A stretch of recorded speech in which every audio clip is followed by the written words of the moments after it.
প্রিয় উপস্থিতি, এ পর্যায়ে আপনাদের সামনে বক্তব্য নিয়ে আসছেন শহীদ জাবিরের বাবা। আপনারা সবাই বসে বক্তব্য শুনেন।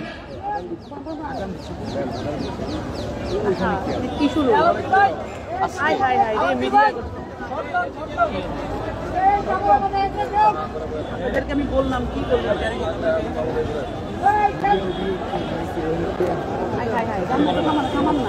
আমরা সবাইকে বিশৃঙ্খলা না করার জন্য অনুরোধ করছি। আমরা সবাইকে বিশৃঙ্খলা পরিহার করার জন্য অনুরোধ করছি। আমরা শান্তশিষ্টভাবে প্রোগ্রাম সমাপ্ত করতে চাই। জাতীয় বিপ্লবী পরিষদ সকল প্রকার বিশৃঙ্খলার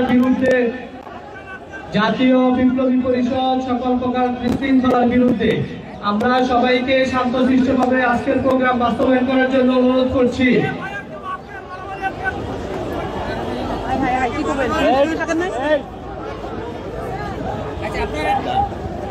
এখানে যারা বিশৃঙ্খলা সৃষ্টি করছেন, আপনারা কিন্তু এই শহীদ পরিবারের সাথে, আপনারা এই আহত নিহতের পরিবারের সাথে আপনারা বেইমানি করছেন। আপনারা যারা বিশৃঙ্খলা সৃষ্টি করছেন, আপনারা এই বিপ্লবে যারা শহীদ হয়েছে, শহীদ পরিবারের সদস্যদের সাথে আপনারা বিশ্বাসঘাতকতা করছেন। আমরা সবাইকে ধৈর্য ধারণ করার অনুরোধ করছি। জাতীয় বিপ্লবী পরিষদ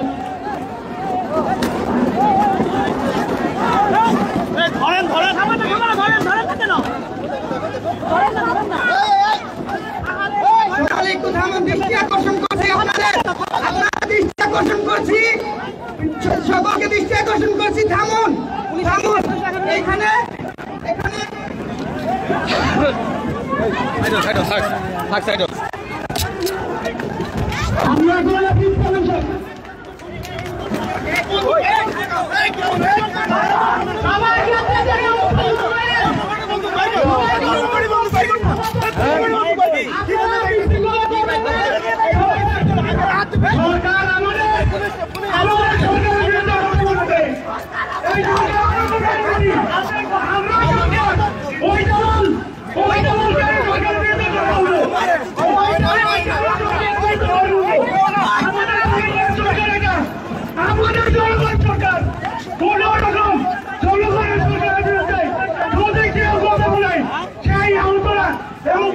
পরিবার ওই সরকারের পক্ষে থেকে ওই সরকারের বিরুদ্ধে